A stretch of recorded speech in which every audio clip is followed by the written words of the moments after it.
नेपालमा स्थायी, अस्थायी, राहत, करार, ईसीडी गरेर 5 किसिमका शिक्षकहरू छन् जसको आफ्नो समस्या छ। जस्तै स्थायी ईसीडी वालाहरूलाई सेवा सुविधा पुगेन, अस्थायी राहत करारहरूलाई जब सेक्युरिटी छैन, त्यसैगरी विद्यालय कर्मचारीको हालत पनि उस्तै छ।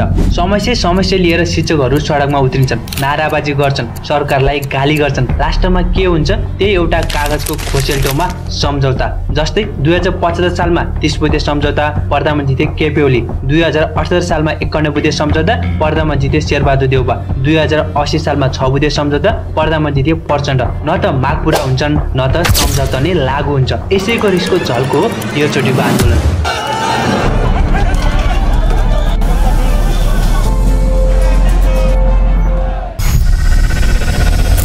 आजको भिडियोमा यी सबै कुरा बुझ्नेछौँ। पुरा भिडियो हेर्नु होला, साथै लाइक, सब्स्क्राइब, कमेन्ट पनि गर्न नबिर्सिनु होला। अब शिक्षकहरूका माग के हुन् त्यो हेरौँ। पहिलो, नयाँ शिक्षा ऐन पास गर्न पनि खोज्या हुन् प्रचण्ड प्रधानमन्त्री भएको बेला। तर केही बुदाहरू चित्त नबुझेर नेपाल शिक्षा महासंघले आन्दोलन गरेको थियो 2080 साल भदौतिर। त्यसैको फल हो माथि भनेको 6 बुँदे सम्झौता। चित्त नबुझेको बुदाहरू के हुन् स्क्रिनमा हेर्नु होला, एकछिनमा एक्सप्लेन गर्छु। दोस्रो माग, राहत, करार, अस्थायी शिक्षकहरूलाई आन्तरिक प्रतिस्पर्धाबाट स्थायी गर्ने। यसको मतलब एउटा एक्जाम्पलबाट बुझौँ। एबिसी भन्ने स्कुल छ, त्यसमा 2 जना स्थायी शिक्षकको कोटा खाली छ। अब त्यो कोटा पूरा गर्न त्यही विद्यालयमा पहिलेदेखि नै पढाइरहेका राहत, करार, अस्थायी शिक्षकहरू बीच कम्पिटिसन गराउने भन्न खोजेको हो। जुन यो कुरामा सरकार सहमति छैन, कारण यो लोकसेवा आयोगको नियम विपरीत हो अनि यसले समान अवसर अधिकार पनि उल्लङ्घन गर्छ। अब तपाईँ आफै सोच्नुहोस् त, तपाईँ वर्षदेखि रात दिन मेहनत गरेर पढिराख्नु भएको छ, तर शिक्षक बन्नलाई तपाईँले ओपन नै कम्पिटिसन गर्न पाउनुहुन्न।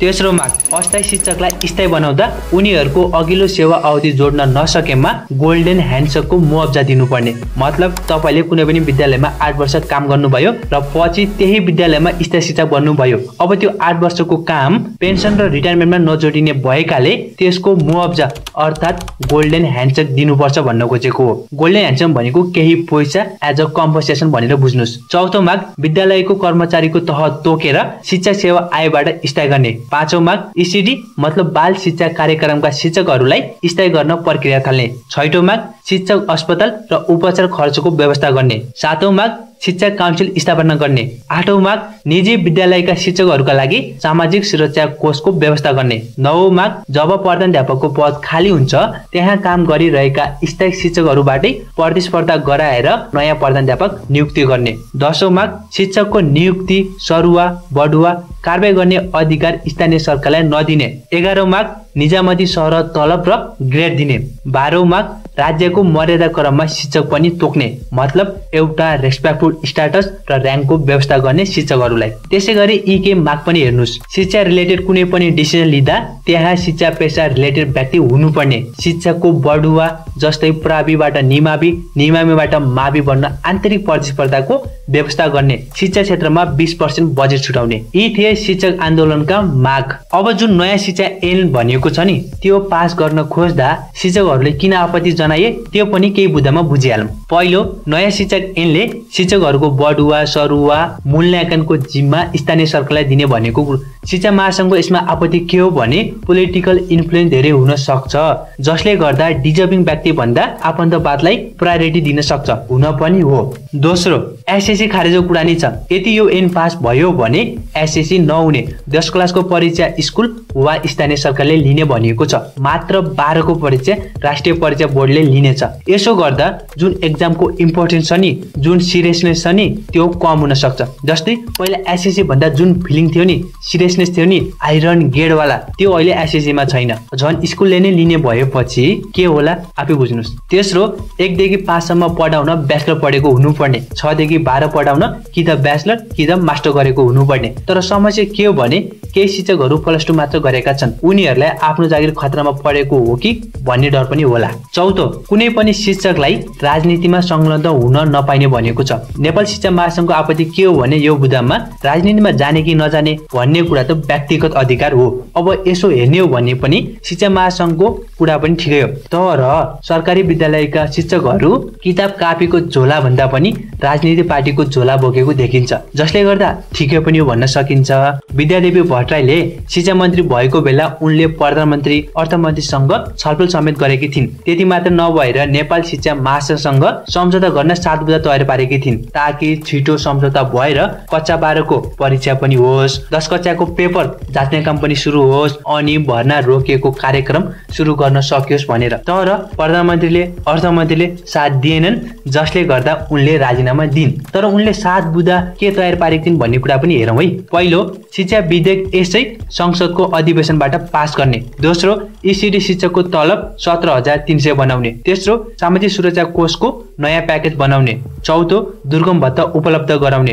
पाँचौं, ग्रेड संयोजन गर्ने। छैटौं, मर्यादा क्रम कायम राख्ने। सातौं, हालै निजामती अस्पतालबाट शिक्षकको उपचारमा केही छुटको व्यवस्था गर्ने। यी सबै गरिरहेकी थिइन्, तर साथ भने पाएनन्। उल्टै प्रधानमन्त्री केपी ओलीले व्यङ्ग्य हाने शिक्षकहरूलाई। हुँदैनन् भने अर्थमन्त्रीले त हामीसँग त्यत्रो बजेट छैन भने, फेरि उता सभामुख देवराज घिमिरेले भने यो वर्गीय अधिवेशनमा शिक्षा विधेयक प्राथमिकतामा नरहेको भनिदिए। यीकै कारणले गर्दा शिक्षकहरू झन् भड्किए अनि भट्टराईले राजीनामा दिइन्। तर उनी चाहिँ आफू बिराम भएर राजीनामा दिएको भन्छन्। अब नेपाल शिक्षा महासंघले राखेका माग पूरा गर्न सकिन्छ त?